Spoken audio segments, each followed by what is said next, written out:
dan mengerikan pada mahsyar. Sehingga orang-orang yang tidak beriman itu ada yang berkata begini, itu belum siksa ya, itu baru perjalanan menuju neraka atau menuju surga. Tapi sudah tersiksa, di perjalanan sudah tersiksa.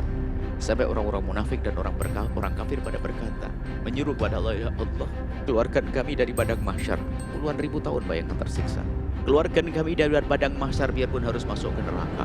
Gitu.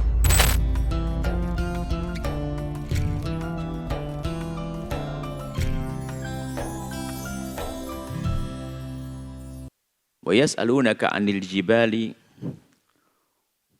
fakul yansifuha rabbi nasfa. Mereka bertanya tentang gunung-gunung yang menjulang. Kalau kita di Jawa sini lihat gunung tertinggi Semeru. Kemudian ini di Jawa, keluar Jawa, Jaya, mana? Wijaya. Terus nanti ke dunia, Hima. Ah, itu semua di mana gunung-gunung yang besar begitu? Di Jawa Barat, gunung apa namanya ini? Hah? Cermai. Gunung yang menjulang itu, kemana itu gunung semuanya? Fakul katakanlah, yansifuha rabbi nasfa.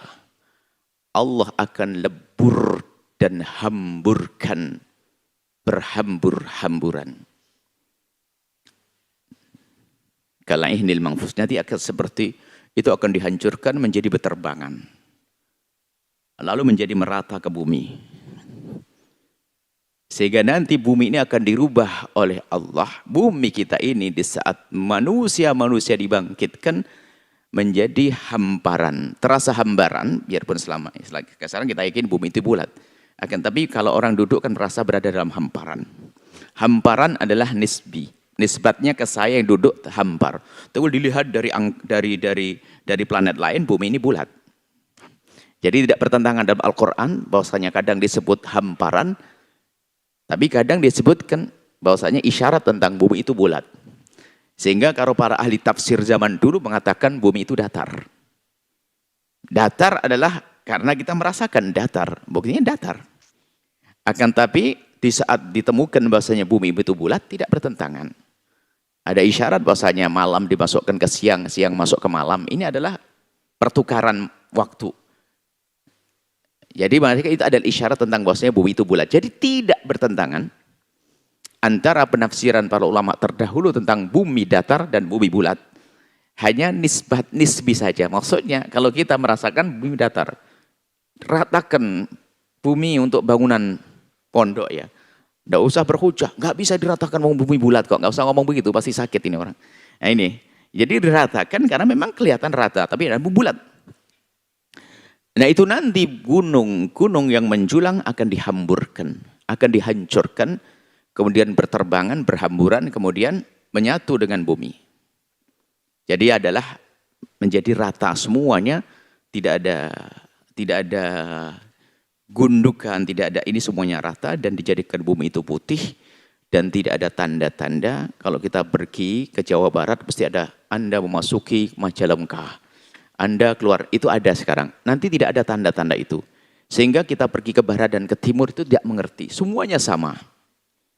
Jadi betul-betul yang nggak punya iman, nggak punya petunjuk iman di hatinya akan menemukan kebingungan.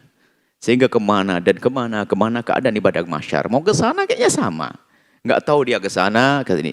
Ke sana, ini ke barat atau ke timur tidak sadar. Bumi dibuat sama. Dibuat Allah dan bumi menjadi putih dan tidak ada tanda-tandanya. Dan di situ puluhan ribu disebutkan 50.000 tahun. Bagi orang-orang yang penuh dengan dosa, munafik, orang-orang kafir akan merasakan itu semuanya. Tapi bagi ahli iman, Allah percepat itu semuanya. Dan Allah punya waktu. Jadi bagi orang-orang perindu ridha Allah, ahli iman akan merasakan padang mahsyar yang panjang itu adalah mabainal dhuhri wal asri, seperti antara zuhur dan asar, kilat. Makanya jadilah ahli iman, Anda tidak terlalu khawatir dengan hal-hal yang terjadi sebelum terjadinya kiamat, sebelum bumi diratakan oleh Allah. Dan setelahnya Anda tidak merasa ketakutan.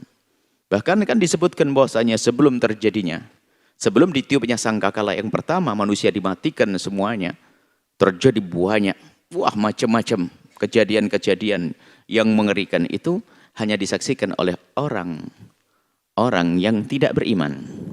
Adapun ahli iman, Allah akan kirim angin sejuk yang masuk ke rumah-rumah mereka, kemudian mereka meninggal dunia dan tidak menemukan dahsyatnya kejadian itu.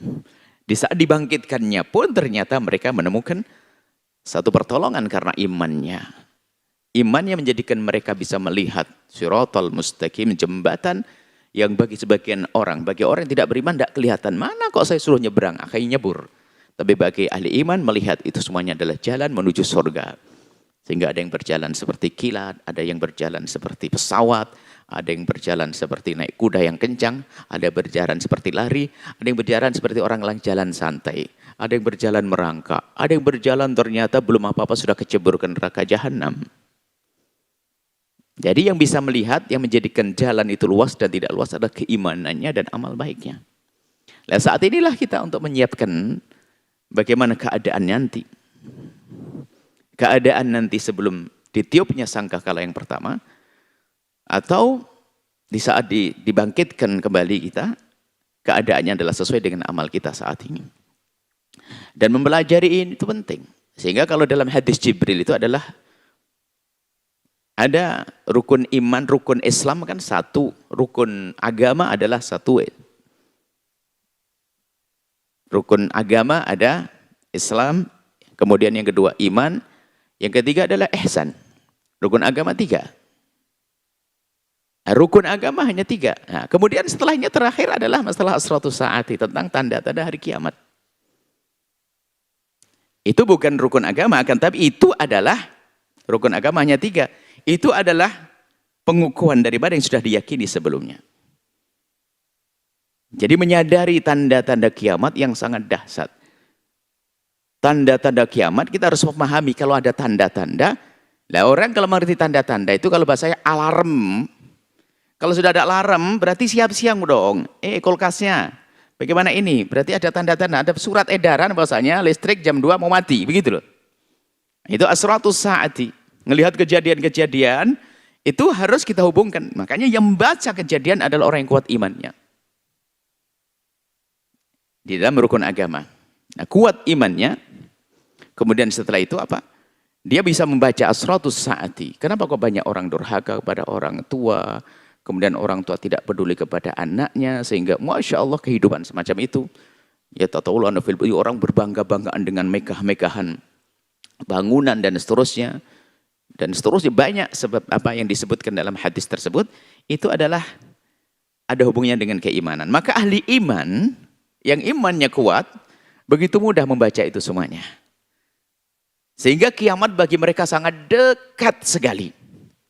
Ya karena merasa kiamat dekat, apa yang terjadi? Dirinya mempersiapkan bahasanya kiamat dekat. Setiap yang akan datang dikatakan kiamat dekat, dekat, kiamat dekat. Bahkan dia menyadari bahwa sebelum adanya kiamat kubra itu, kiamat yang agung itu, dia merasakan ada kiamat pribadiku. Sebab kalau sudah kata hari kiamat sudah tiba, matahari terbit dari barat dan seterusnya, tidak ada lagi sah taubat itu nggak berguna. Belum kiamat ya nanti itu. Nanti akan menemukan matahari terbit dari barat.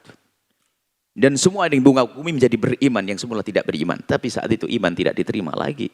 Bagaimana bayangkan matahari terbit dari barat. Ketakutan orang semuanya langsung. Allah, Allah. Nggak diterima sudah. Jadi di saat matahari terbit dari barat sudah diterima. Tidak terima lagi tobatnya. Sama yang kedua adalah di saat nyawa sudah di tenggorokan. Innallaha yaqbalu taubatal abdi ma lam yugharghir. Allah akan menerima tobatnya seorang hamba selagi nyawa belum sampai tenggorokan. Kalau tenggorokannya apa? Terlihat. Kalau iman adalah melihat bahwasanya tempatnya di surga wa absyirul bil jannati allati kuntum tu'adun. Tapi kalau ahli neraka ditampakkan neraka, langsung tobat dia, enggak diterima lagi saat itu. Makanya mumpung nyawa kita belum sampai tenggorokan, ayo kita menyiapkan diri kita. Nah, ini orang cerdas tidak usah nunggu kiamat kubra. Semua dari kita punya kiamat suro. Kiamat masing-masing. Mati.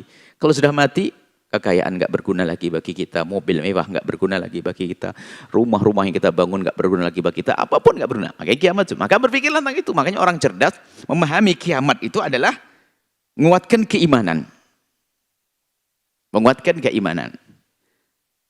Memang ada sebagian mengatakan ada rukun iman yang ke rukun agama yang keempat. Oh, tidak ada pengukuhan daripada yang sudah diyakini daripada keimanannya. Setelah berislam, beriman, kemudian diterapkan dalam pengamalan gabungan Islam iman yang terbentuk perilaku yang baik namanya ihsan nanti. Nah itu. Baik, di sini nanti akan terjadi ditanya, bagaimana keadaan gunung-gunung? Fakul yansifuha rabbi nasfa. Allah akan hancur leburkan bumi lalu apa? Gunung berhamburan. Hancur berhamburan seperti debu berterbangan kemudian merata ke bumi. Perlu yang diperhatikan di sini, kenapa di sini ada fa? Banyak yas'alunaka yas'al tapi enggak ada fa-nya. Yas'alunaka 'anil mahid kul wa ada. Yas'alunaka 'anil hillah kul langsung. Wa mawaqitul linnasi dan seterusnya. Enggak ada fa-nya. Tapi di sini kenapa ada fa-nya? Ada fa-nya ini menunjukkan sesuatu belum terjadi. Kalau pertanyaan dalam Al-Quran ini adalah para ulama ahli tafsir mencermati. Yang enggak ada fa-nya sesuatu yang sudah terjadi. Yas'alunaka 'anil mahid. Mereka bertanya tentang haid. Oh, sudah perempuan haid dari dulu sudah. Sudah terjadi. Yas'alunaka 'anil mahid. Semua bertanya tentang haid. Dijawab kul huwa, enggak pakai fa. Kul huwa ada, haid adalah kotoran yang dikeluarkan Allah untuk membersihkan wanita itu sendiri. Tapi di sini pakai fa. Karena belum terjadi nanti. Maksudnya seolah-olah ada yang disembunyikan kalimat jika mereka bertanya maka jawablah. Belum terjadi. Belum terjadi kejadiannya. Maka dikatakan wa yas'alunaka 'anil jibali. Seolah ada yang disembunyikan jika mereka nanti bertanya tentang bagaimana gunung-gunung itu. Nanti di saat kiamat tiba, fa maka katakanlah kul. Allah akan hancurkan, leburkan, kemudian Allah ratakan. Fa idza ruha qa'an safsafa. Maka Allah akan menjadikan bumi itu adalah hamparan yang rata, tidak ada genangan-genangan, tidak ada gundukan-gundukan, rata semuanya. Inilah hamparan yang rata. Maksudnya enggak ada gundukan. Bumi bulat tapi rata nanti. Bahkan cenderung dikatakan mengkilat. Ya kayak bola begitu. Kalau bumi sekarang ini kan masih ada gundukan gunung, ada kedalaman laut dan sebagainya. Itu tidak ada semuanya. Diratakan rata bumi. Dan disitulah akan dikiring. La tara fiha iwaja wala amta. Jadi kalau sudah di mana? Setelah gunung diratakan, la taro, kau tidak akan melihat fiha, ya, di bumi itu apa? Wajah, enggak ada kelok-kelok, enggak ada bengkok ke bawah, enggak ada ceglongan, enggak ada jurang-jurang, wala amta, enggak ada ketinggian. Jadi rata sekali. Ini gambaran tentang bumi yang nanti akan kita pijak di saat kita dibangkitkan di padang mahsyar.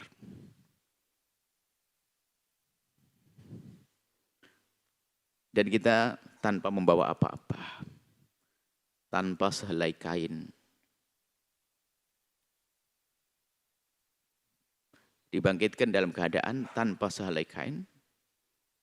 Dan itu yang menjadikan seorang wanita mulia Sayyidat Aisyah itu bertanya, ya Rasulullah, malu dong kalau begitu. Nabi menjawab, mikir dahsyatnya padang mahsyar sudah enggak ingat lagi dia ngapain. Enggak sempat lihat diri.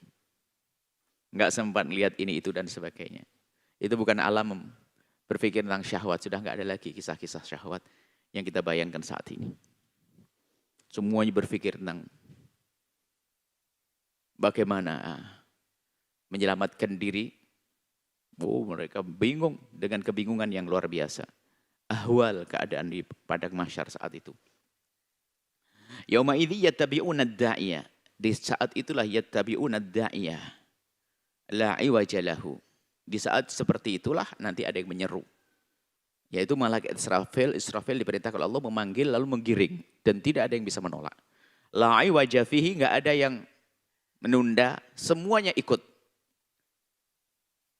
Kalau kita dipanggil oleh da'i itu adalah penyeru yang diperintahkan oleh Allah. Da'i penyeru. Ayo pergi ke sana, jalan semuanya. Digiring ke sana, ikut semuanya. Nggak ada yang berani membantah, menolak. Di padang mahsyar patuh semuanya. Tapi kalau di dunia, ada yang ngikuti nggak? Hayya 'alas shalah. Ntar dulu. Nah, da'i dunia masih pada menolak, menunda-nunda. Di sini nggak ada. Maka dikatakan la iwaja. Nggak ada yang bisa mengkol, ntar dulu. Oh, nggak ada. Langsung berangkat. Pergi ke sana. Mengerikan keadaan di padang mahsyar saat itu. Tapi Anda ahli iman, tidak usah khawatir. Pertolongan Allah selalu bersama Anda. Bahkan nanti ada kabar gembira yang di yudhillumullah yawma la dhilla dhilluh sab'atun. Yudhillumullah yawma la dhilla illa dhilluh. Ada 7 kelompok orang, bukan satu tok, 7 kelompok. Jadilah Anda menjadi salah satu dari mereka. Banyak yang melewati padang mahsyar seperti kilat. Bahkan ditanya berapa lama, sampai saya tidak merasakan lama di padang mahsyar. Bahkan di saat berapa lama kau menunggu di alam penantian, alam barzah, pada ratusan tahun. Dia menjawab kayaknya sebentar sekali. Kenapa? Nikmat sekali. Orang dalam nikmat suka lupa waktu, kan begitu? Anda yang lagi kedatangan suami kangen ya, baru hari Jumat yang pulang Jumat berangkat Ahad tuh. Nah ini padahal 2 hari loh suami. Abang mau berangkat, baru kemarin, baru tadi. Nah gitu loh. Orang dalam keadaan senang seperti itu. Tapi dalam keadaan sebel 2 menit kayak 2 jam. Nah, jangan suka punya hati sebel. Tersiksa hati. Hati yang lapang enak. Menjalani hidup indah semuanya. La iwaja, nggak ada mengkol-mengkol. Ntar dulu. Berangkat semua disuruh oleh malaikat Israfil. Kita tahu penamaan Israfil saja. Tentang penamaan Israfil dalam kitab Sami'iyat. Yang adalah malaikat yang meniup sangkakala. Dan sekaligus ia yang akan diperintahkan oleh Allah untuk memanggil manusia-manusia untuk mengikuti seruannya. Nah, di saat di padang mahsyar. Wa khasha'atil aswatu lirrahmani. Saat itu semua tunduk kepada Allah. Nggak ada yang berani. Jadi ya pengennya menuju kepada Allah. Khasya'at khusu. Al-aswat suara. Jadi nggak ada yang bisa mengangkat suara. Begitu menakutkannya. Hari ini kalau kumpul 100 orang, kalau takut heboh, ya kan? Gaduh, kan begitu. Apalagi 1000 orang. Apalagi orang satu Cirebon, kumpul di satu tempat, ada sesuatu yang menakutkan. Gaduhnya kayak apa kira-kira? Apalagi satu Indonesia. Sedunia di zaman ini. Apalagi di sedunia di zaman sebelum-sebelumnya. Wah, ini padahal kumpul. Mulai dari zaman Nabi Adam sampai akhir kehidupan manusia dikumpulkan di padang mahsyar.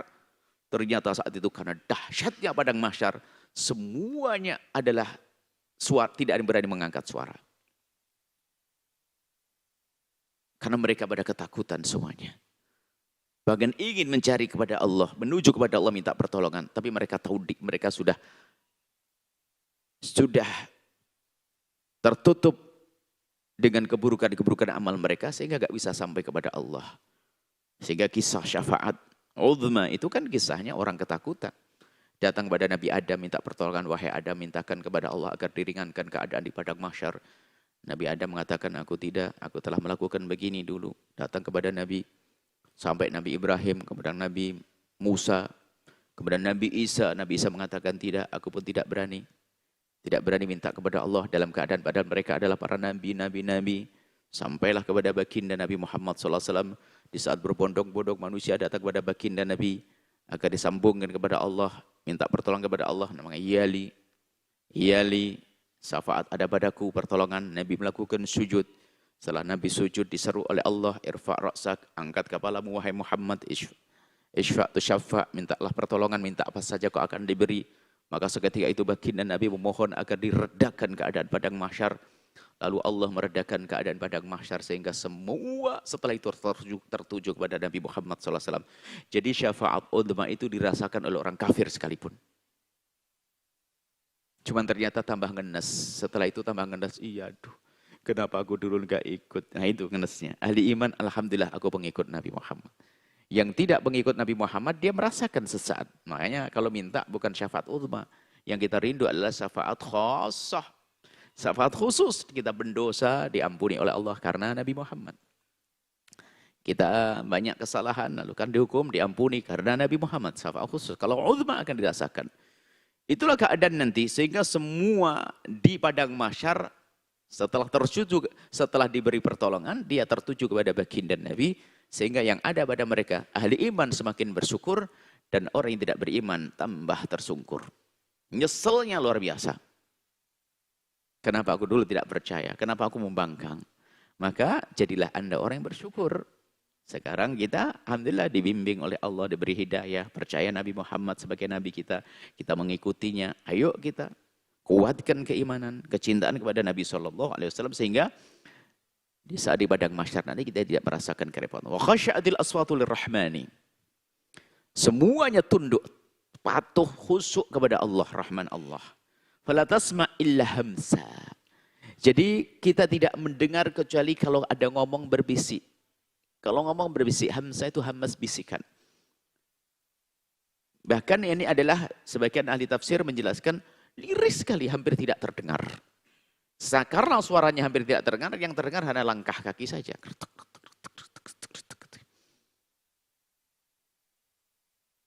Dan mengerikan padang mahsyar. Sehingga orang-orang yang tidak beriman itu ada yang berkata begini. Itu belum siksa ya. Itu baru perjalanan menuju neraka atau menuju surga. Tapi sudah tersiksa, di perjalanan sudah tersiksa. Sampai orang-orang munafik dan orang kafir pada berkata, menyuruh kepada Allah, ya Allah, keluarkan kami dari padang mahsyar. Puluhan ribu tahun bayangkan tersiksa. Keluarkan kami dari padang mahsyar biarpun harus masuk ke neraka. Ngomong gitu. Nggak ngerti kalau neraka lebih pedih lagi. Jadi begitu, kadang-kadang kan begitu. Kalau sangking sudah. Keluarkan kami dari padang mahsyar biarpun masuk ke neraka. Ya ini masuk neraka, serem. Ini begitu capeknya saat itu. Makanya ayo kita siapkan diri kita agar kita tidak capek di padang mahsyar. Ada silaturahmi yang menjadikan kita nyaman di padang mahsyar. Ada ibunda, ayahanda menjadikan kita nyaman di padang mahsyar. Sehingga kita lewati begitu cepat, kilat. Kemudian,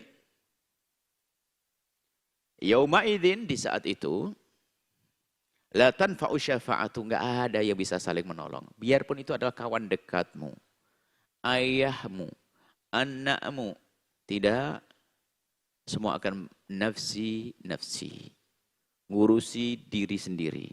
Enggak bisa nolong yang lainnya.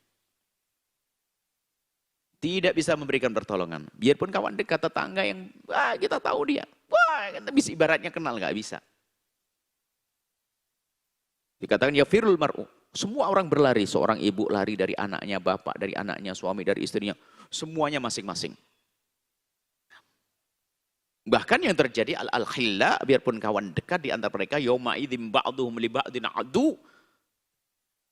Saling menyalahkan musuh gara-gara kamu, saya begini gara-gara kau, ini gara-gara kau wahai istriku, gara-gara kau wahai suamiku, gara-gara kau wahai ibuku, gara-gara kau wahai anakku. Kecuali orang yang bertakwa. Bertemu ternyata saling memberikan pertolongan. Makanya ini ada kalimat illa man adzina lahur rahman, kecuali beberapa orang yang diizinkan untuk memberikan pertolongan, namanya syafaat. Syafaat baginda Nabi untuk umatnya. Nanti ada syafaat anak kepada ibundanya. Syafaatnya persahabatan. Syafaatnya Al-Quran. Syafaatnya ada. Jadi nanti ternyata amal baik kita ini yang akan memberikan pertolongan. Kebaikan yang kita berikan kepada orang lain. La tanfa'u syafa'atu, nggak ada yang bisa memberikan pertolongan. Illa man adzina lahur rahman, kecuali yang memang telah diizinkan oleh Allah. Ayat kursi gimana? Allahu la ilaha wal hayyul qayyum la ta'khudhu sinatun wa la nawm. Lahu ma fis samawati. Man dzal ladzi yashfa'u indahu illa bi idznih. Man dzal ladzi yashfa'u indahu illa bi idznih.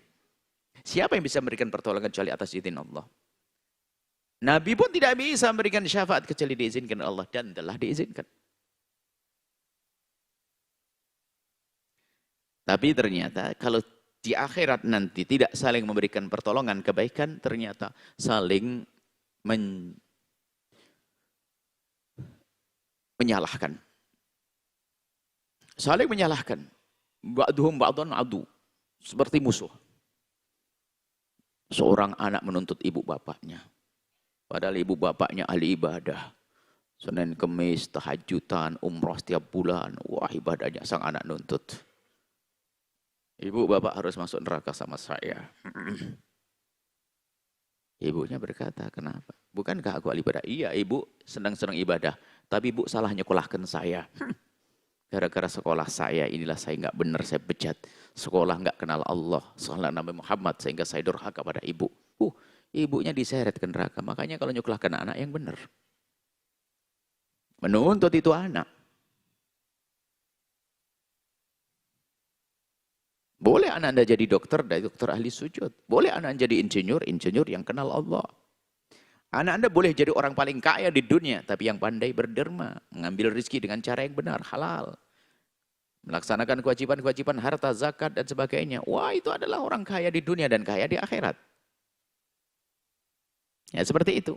Anak menjadikan orang tuanya tersungkur ke neraka. Anak adalah amanat. Disia-siakan, diberi karunia anak, tapi tidak disadari kalau itu amanat. Hanya dibimbing saja untuk mencari dunia. Tidak dikenalkan akhirat, sehingga anak pun dia di akhirat menuntut. Jangan boleh masuk surga bapak ibuku. Memang dia ahli ibadah, tapi dia telah teledor, setelah salah memilihkan pendidikan untuk saya. Oh, ini hakikat, jangan main-main wahai para orang tua. Di mana anak-anakmu saat ini? Dengan siapa mereka belajar? Kenal Allah atau tidak? Ini adalah untuk kita menyiapkan nanti, jangan sampai anak memberatkan kita di akhirat. Jangan anak yang sudah kita rawat dari kecil, tak tahunya gara-gara itu kita masuk neraka. Na'udzubillah.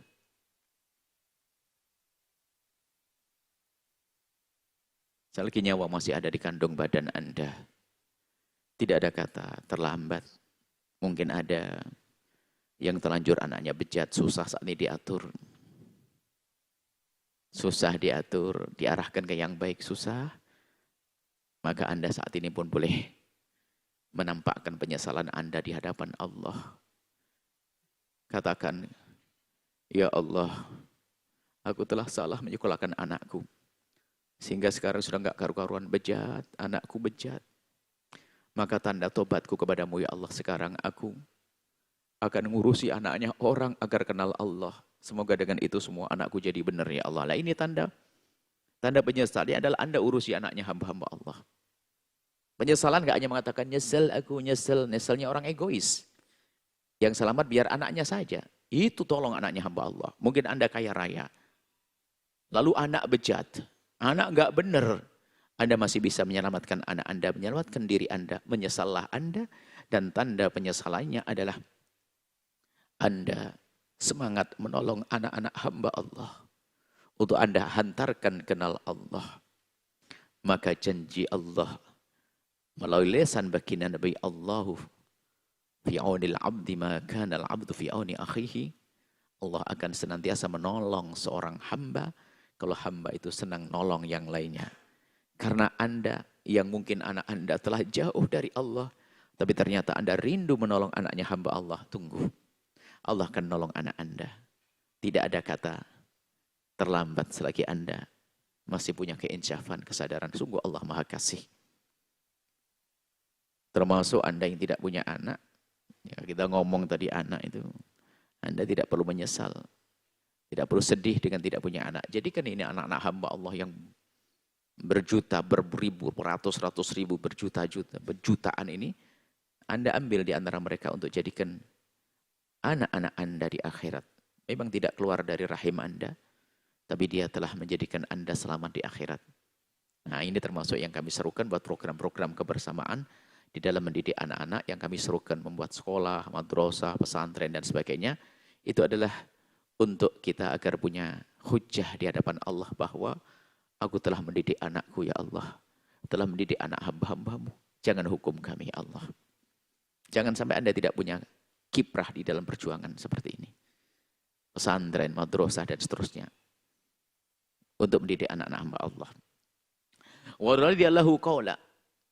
Dan Allah restui untuk orang tersebut. Jadi kalau tidak diridhoi oleh Allah nggak akan sampai.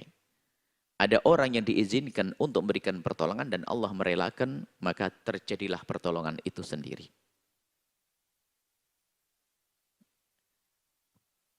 Makanya tidak boleh kita mengandalkan pertolongan itu hanya yang penting aku akan didik anakku, aku udah usah sholat deh biar ditolong lah. Enggak, Allah tidak ridho kita ditolong nanti. Kan ada.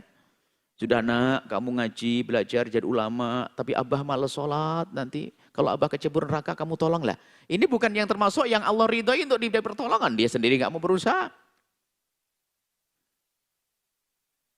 Jadi biarpun Nabi itu adalah diberi oleh Allah kesempatan untuk memberikan pertolongan kepada umat-umatnya, ya umatnya yang mana? Umatnya nggak kenal Nabi kok.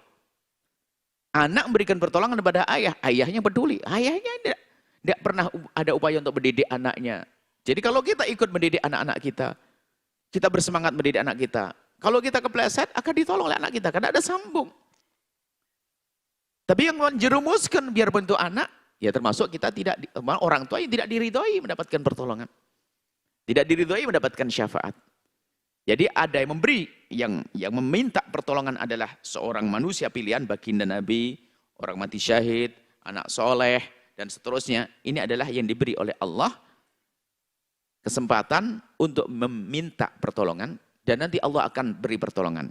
Tapi untuk siapa? Lah ini, untuk yang Allah ridhoi. Lah ini, Anda harus, kalau Anda ingin mendapatkan syafaat Nabi, syafaat anak, syafaat keluarga, maka Anda harus menyiapkan diri Anda untuk menjadi orang yang layak dong diridhoi oleh Allah.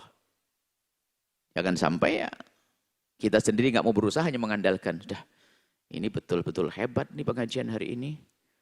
Katanya kalau kita bangun masjid, sebanyak orang sholat di masjid, kita mendapatkan pahala. Sudah deh, saya bangun masjid yang banyak, tapi saya nggak sholat, kan dapat pahala. Ya ini dapat pertolongan nanti. Ya nggak dapat dong dia, nggak. Di samping kita juga mencari sebab ditolong, di samping kita menjadi sebab orang-orang mencari sebab, menghadirkan sebab-sebab penolong untuk kita, menghadirkan anak-anak soleh, dan seterusnya, kita sendiri menyiapkan untuk menjadi orang yang layak untuk ditolong. Mungkin ada seperti doa ibu itu untuk anaknya itu seperti doa Nabi. Artinya akan sangat dikabul doanya seorang ibu. Tapi dengan catatan dong, anaknya mau didoain. Loh, anaknya kurang ajar sama bapak ibunya, nggak pernah benar loh. Biarpun ibunya nangis dengan derai air mata, bergantungan di satir Ka'bah sana, ibaratnya di depan Ka'bah sana. Ya nggak nyambung karena anaknya sendiri telah membuat penghalang. Hijab. Semua orang tua doanya baik.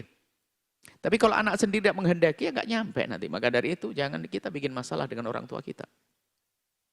Orang tua kita selalu doakan kebaikan, tapi kita durhaka. Kita nggak baik sama orang tua, ya nggak dapet dong kita. Maka ayo kita menjadi siap, menyiapkan diri kita untuk menyiapkan orang-orang yang bisa menjadi sebab keselamatan kita, yang memberikan pertolongan pada kita. Tentu di sini adalah Nabi, sambunglah dengan Nabi. Siapa lagi? Anak-anak yang soleh dan seterusnya. Tapi diri kita pun harus kita siapkan dengan keimanan. Agar kita menjadi orang yang layak diridhoi oleh Allah, diizinkan atau diridhoi oleh Allah untuk mendapatkan pertolongan atau syafaat tersebut. La ya'lamu baina aydihim wa ma khalfahum wa la yuhituna bihi ilma. Allah lah yang maha tahu. Baina aydihim wa ma khalfahum ini adalah ulama ahli tafsir berbeda pendapat. Baina aydihim itu di hadapan, khalfihim belakang. Nah, jadi Allah yang maha tahu yang akan terjadi nanti di akhirat, aidihim, wa ma khalfah, dan yang sebelumnya, yang kejadian di dunia. Jadi Allah maha tahu. Tapi sebagian mengatakan, baina aidihim adalah yang didahulukan kerjaan di dunia. Jadi menafsiri Pak Ladi tafsir itu, baina aidihim ada yang mengatakan itu adalah akhirat nanti, wa ma khalfahum urusan dunia. Ada sebagian mengatakan baina aidihim adalah urusan dunia, khalfihim adalah akhirat. Dibolak-balik, hanya dibalik. Tapi maknanya adalah Allah maha tahu tentang yang telah terjadi dan akan terjadi. La yuhitu nabihi ilma, Ha? Jadi ada sebenarnya Allah Maha tahu tentang semuanya, tapi kita tidak tahu tentang hakikat zat Allah. La tudrikul absar wa yudrikul absar. Jadi Allah Maha tahu tentang keadaan hamba-hambanya. Tapi kita tidak bisa mengetahui hakikat zat Allah. Yang wajib kita mengimani Allah dan kita mengenal Allah dengan mengenali sifat-sifatnya. Dan apa yang Allah perbuat untuk kita, berlakukan untuk kita, kita mengimaninya. Ini adalah bab cara beriman kepada Allah Subhanahu wa ta'ala. Jadi Allah Maha tahu tentang apa yang terjadi. Ini sebetulnya kalimat ini untuk, ya kalau para ahli tafsir mengatakan, ini pengukuhan bahwasanya kalau sudah seperti itu, maka sudah diberitahu Allah, percaya, kamu jangan ragu-ragu lagi. Ini barusan ngomong kejadian di akhirat nanti kan. Allah yang Maha tahu, maka yang diberitakan Allah ya benar, sudah percaya, siapkan dirimu untuk menghadapi akhirat itu nanti. Sebab yang tahu hanya Allah. Yang memberitakan Allah yang Maha tahu, maka berita benar, maka imani dan imani, persiapkan dirimu untuk menghadapi di hari akhir nanti. Wa anatil wujuh lil hayyil qayyum. Tunduk, patuh, khusyuk semuanya kepada Allah. Coba bedanya adalah khusyuknya orang kafir, khusyuk dengan takut dan tidak mendapatkan pertolongan. Khusyuknya ahli iman adalah untuk mensyukuri dan mendapatkan kenikmatan dari Allah. Al-Hayy Maha hidup, Allah yang Maha hidup. Tidak akan mati dan tidak pernah mati. Al-Qayyum yang mengurusi hambanya di saat sebelum terjadinya kiamat. Hingga setelah kiamat tiba, dibangkitkan hingga sampai masuk surga selama-lamanya, Allah lah yang Maha mengurusi mereka. Qad khaba man hamala dzulma, dan sungguh akan rugi, akan tidak beruntung orang yang datang di hari itu, di hari kiamat. Dzulma itu adalah dengan dosa-dosa kezaliman. Ayo, nah, makanya jangan sampai kita membawa durhaka ke orang tua, jangan sampai membawa kejahatan kepada saudara, mutus tali persaudaraan, jangan membawa rebutan waris, jangan membawa dengki, jangan membawa dendam, jangan membawa zina, jangan membawa makan riba, jangan. Maka sungguh sangat merugi orang yang membawa zalim itu semuanya. Kezaliman itu adalah kemaksiatan. Maka ini jangan sampai kita membawa, jangan dibawa. Biar di alam barzah mengerikan dengan dosa sekecil apapun. Masanya jangan dibawa itu semua. Bagaimana untuk kita tinggalkan? Tinggalkan di dunia saat ini selagi nyawa masih ada kandung badan kita. Apa itu? Tobat. Bukankah itu pintu? Kita masuk ke pintu tobat. Sebesar apapun dosa yang kita lakukan, lihat Allah Maha Kasih. Inna Allah wal ghafur. Allah Maha Pengampun. Maka jangan sampai kita mati dalam keadaan dosa itu belum diampuni. Maka saat ini bergegas. Kalau tobat jangan nunggu esok hari. Jangan-jangan nggak sampai esok mati, malam sudah dicabut nyawa kita. Semoga panjang umur. Nah ini harus, jangan bawa dosa-dosa itu. Segede apapun dosa. Mungkin yang jago ini raja riba. Bukan sekedar pemain riba. Raja riba.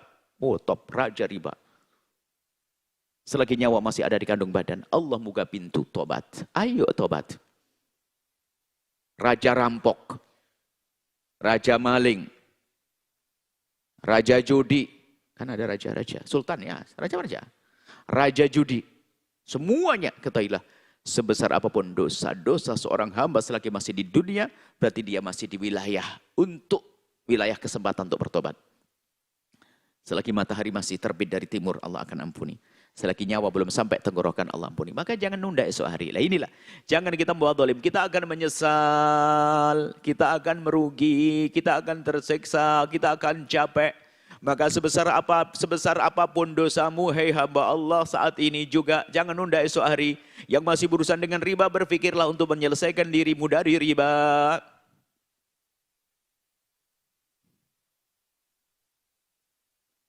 Alhamdulillah di sana banyak orang berbondong-bondong keluar dari riba.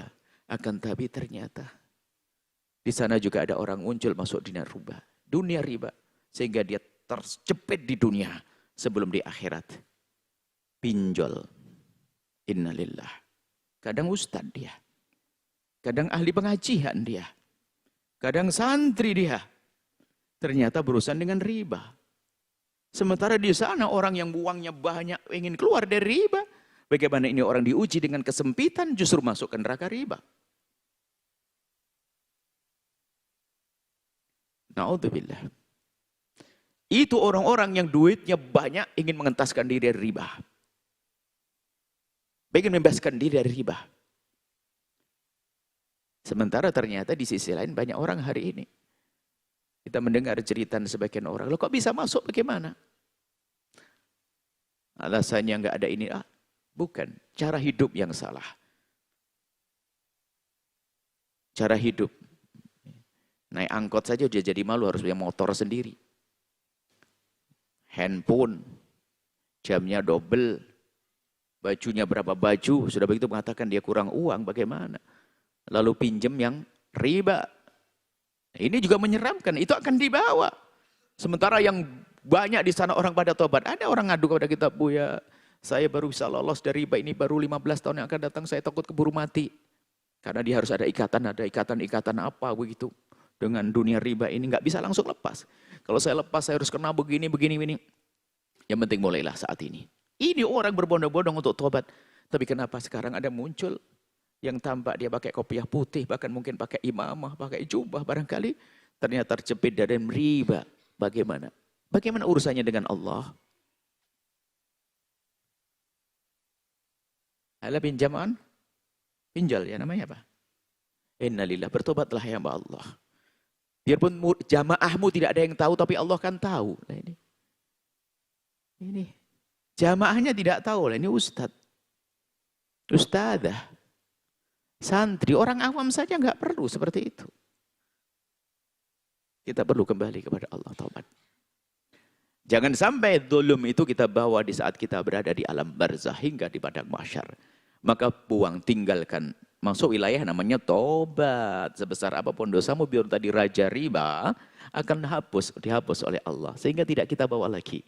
Raja judi akan berakhir kisah dunia itu. Diampuni oleh Allah. Bahkan nanti masuk wilayah mahbubiyah.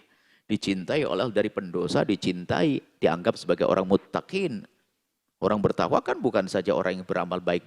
Tapi ternyata walladzina idza fa'alu fahishatan. Dia melakukan banyak kesalahan, kekejian. Tapi dia kembali kepada Allah. Sudah bertobat, innallaha yuhibbut tawwabin. Allah mencintai orang yang bertobat. Maka jadilah Anda orang dicintai oleh Allah.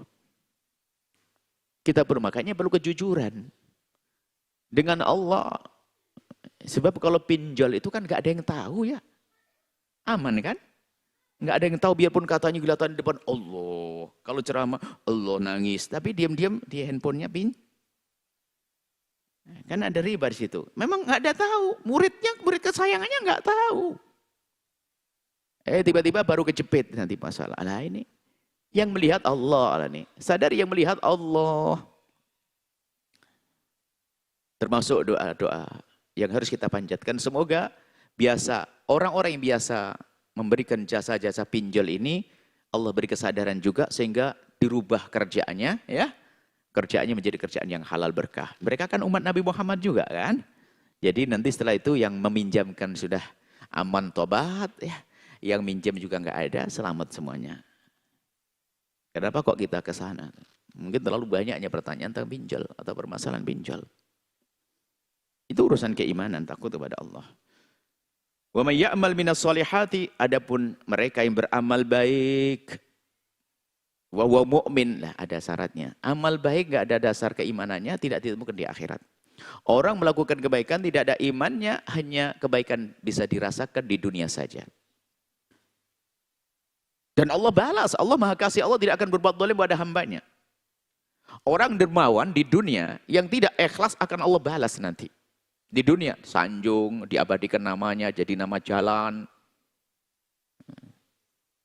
Ada kan begitu diabadikan, disanjung. Itu kan ada, diberi di dunia. Di akhirat nggak ada. Kalau tidak ikhlas. Tapi kalau ikhlas biarpun namanya diabadikan, ya tetap saja ikhlas. Itu kan hanya maksudnya, jangan mentang-mentang ditulis namanya lalu nggak berguna di akhirat. Enggak. Maksudnya kalau ada orang yang tidak ikhlas berbuat baik di dunia, Allah akan beri balasan. Di dunia dengan kebaikan. Tapi karena tidak atas dasar iman, tidak dipetik nanti di akhirat. Nggak akan dizalimi, percaya. Orang kafir melakukan kebaikan, Allah beri di dunia. Apakah kesenangan di keluarganya, kesenangan di anaknya. Tapi di saat meninggal tidak menemukan lagi, karena mereka tidak mengimani. Tapi kalau Anda ahli iman, akan Anda temukan di saat Anda menghadap kepada Allah. Dimulai dari saat nyawa Anda dicabut.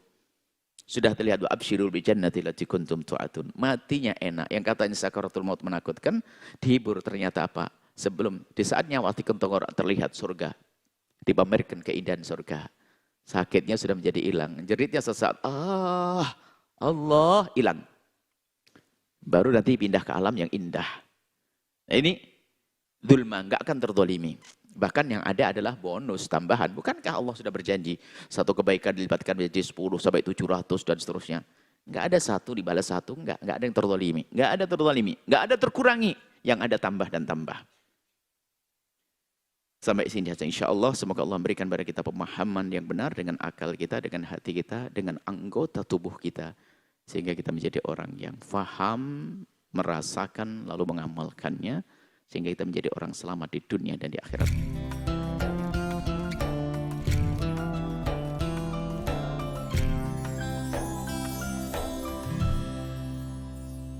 Sahabat Al-Bahjah TV, setelah menyaksikan video ini, jangan lupa bersolawat kepada baginda Nabi Muhammad. Shollu ala Nabi Muhammad. Allahumma sholli alaihi wa ala alihi wa sahbihi.